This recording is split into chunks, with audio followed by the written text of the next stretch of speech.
For nearly 3,000 years, one story has served as the blueprint for almost every epic journey you can imagine.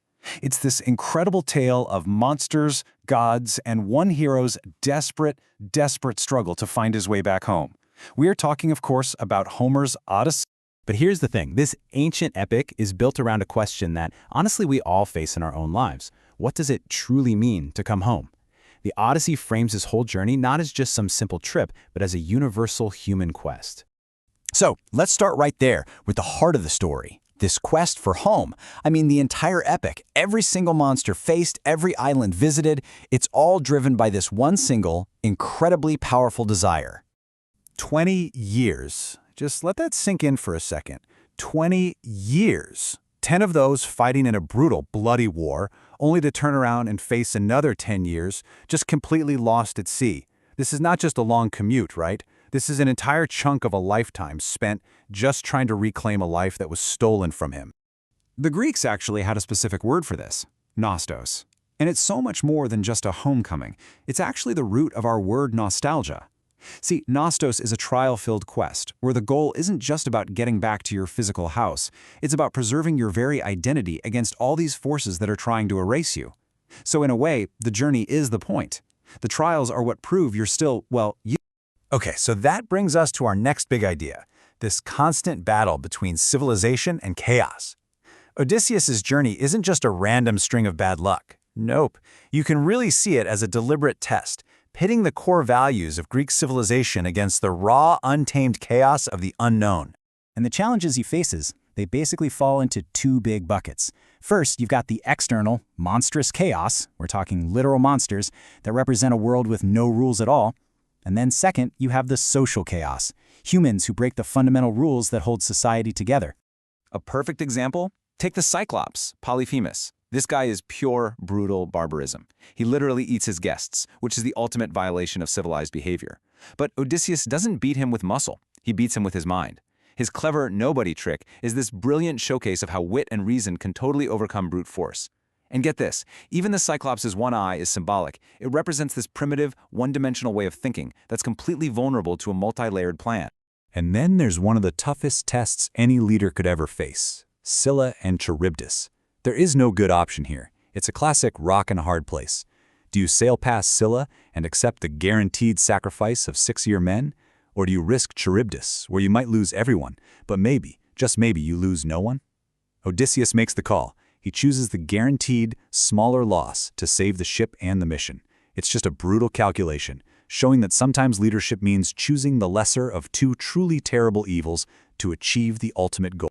So, if the monsters represent external chaos, what about the social chaos?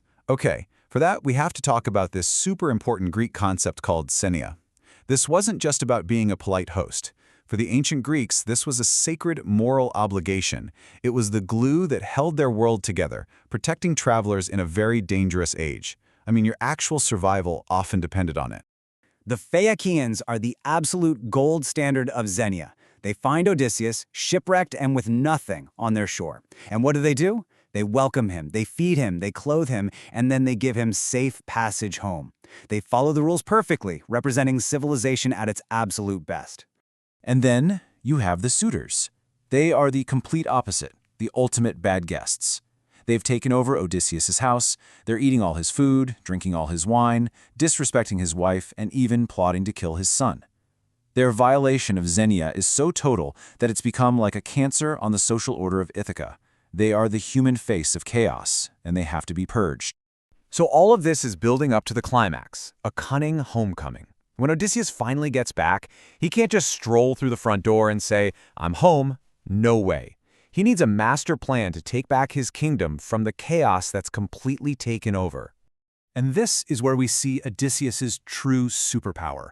It isn't his strength, it's his metis, this special Greek concept that means a combination of wisdom, cunning, and killer strategic thinking.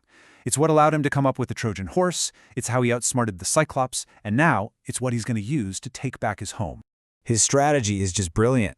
He has the goddess Athena disguise him as a helpless old beggar, so he can walk into his own home completely underestimated. This disguise isn't just a costume, it's an intelligence-gathering mission. It lets him see firsthand who's remained loyal and who has betrayed him. He basically becomes a spy in his own palace, assessing the enemy before the final battle. Now, the slaughter of the suitors is violent, and it's brutal. There's no question about it. But in the context of the Odyssey, it's not just about revenge. It's presented as this necessary, almost surgical act to restore order. It's the final, decisive victory of civilization over the social chaos that was about to consume his kingdom. In the epic's terms, this is justice. So why, after 3,000 years, why are we still so completely captivated by this story? Well, let's dig into why the Odyssey endures. The simple answer? Because its themes are just timeless. It asks these huge questions we're still asking today. How do you hold on to who you are after immense trauma? How do you keep going when all hope seems lost? And how do we, as people and as societies, create some kind of order in a world that always seems to be tilting towards chaos? I mean, its influence is literally everywhere. The word we use for any long, difficult journey, an odyssey, that comes from right here. And this idea of wandering to find yourself has been picked up by countless artists. From James Joyce mapping the entire journey onto a single day in Dublin, to the Nobel laureate Derek Walcott reimagining it all in the Caribbean. And here's the really cool part.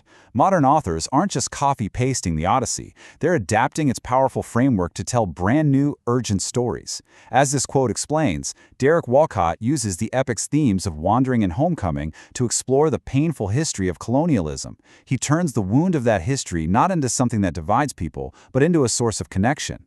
This just proves the Odyssey isn't some dusty relic, it's a living, breathing story that continues to evolve. And that leaves us with one final thought. The Odyssey really teaches us that the journey home is actually a journey back to ourselves. It's about fighting through the chaos to reclaim your identity and restore order in your own world. So the real question is, what does your Odyssey look like?